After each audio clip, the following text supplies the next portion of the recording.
is it going to translate into competitive? How are you really going to be able to draft for yourself to incorporate things that you're trialing out? And there could even be more that's happening in scrims that we don't know about too. But how easy is it to really flip that switch for you?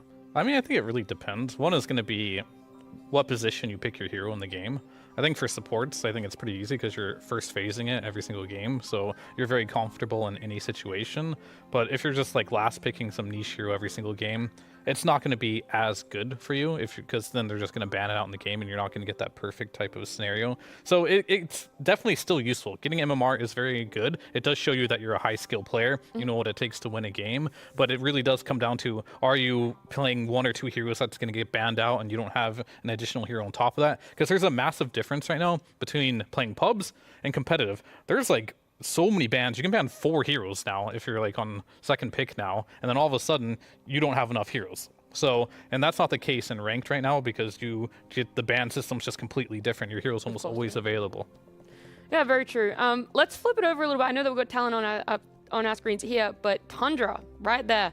And the man all the way in the very back is the one that we want to talk about. The stand-in that's coming through. Unfortunately, 9 Class having some visa issues, it won't be here. He was going to be the 23rd rookie at this TI. There's a lot of brand new players here, their first time at TI. He would have been joining those ranks, but instead we have another potential TI repeat winner. So Sucks are joining in for Tundra. He's going to be standing in there for, these are all of the rookies, by the way. So we talked about how 4 brand new ones on Talon going to be hoping to make their statement, but a couple of others in some other teams as well. Look at them all.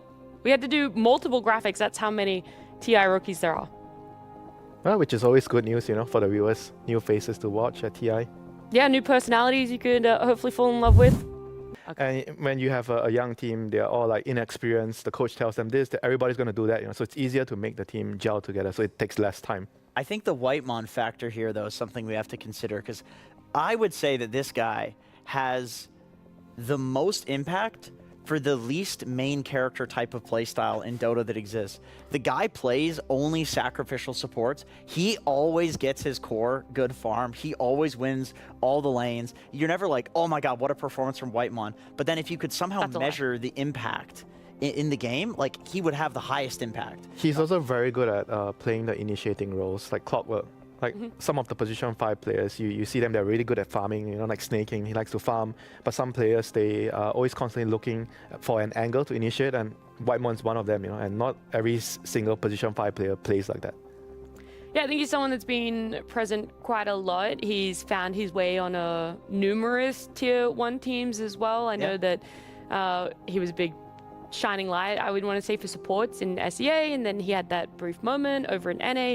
Now he's found his way in Europe. He's kind of like slowly climbed up this ladder for himself, and you're right, he's found himself on a team that has gone under the radar. The play style that he has is a little bit under the radar, but I do think he is a key contributor there. I'm interested to see what exactly he's going to be bringing out for this TI, because I think support meta might be changing up a lot more since the last LAN that we had. Yeah, and I think they're bringing Soxa onto the team as well, and I think the last tournament he played in was the TI qualifiers with Team Bald, I believe, if I'm not mistaken on that. And he's been playing pubs, and we've seen a lot of Sniper. He's playing Sniper in pubs right now. He's playing Naga. These are some of these... Do you know what rank he is, by the way, on the sure leaderboard? Jenkins knows. He does, he does. I think he's 7? 9. He's 9, okay. 9. Another, That's pretty good. Odd number. Yeah, no, he's... Not being in competitive... On a competitive team for a year, he's still grinding it and ranked number 9. Sometimes that helps you, if I recall. Because, not being on a team? Yeah, because I feel like when you play competitive, you're playing most of your games in scrims, and you're playing as a competitive Dota player, and certain things you're expecting to happen a certain way. And then when you get into pubs, at least in my opinion, I get frustrated if I'm on a competitive team and I go pub because everyone's just doing random things. Or I feel like I don't have the time to learn the pub meta and just spam the games out, because I feel like that's a big part of it. You know what, Clinton, about that? I had a theory before when my players, they were doing really well in pubs. Yeah. I see them playing badly in our scrims. Yeah, exactly. And they are playing, if they're playing well in the scrims, they're losing MMR. So we've had it wrong the whole time. The lower rank you are in your pubs, the better your team will perform. Get Herald players for your TI wing roster.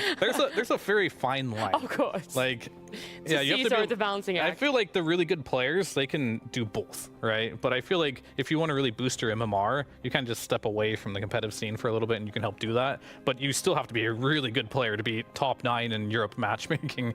I mean, it's a tough cycle, right? You kind of need to play Dota.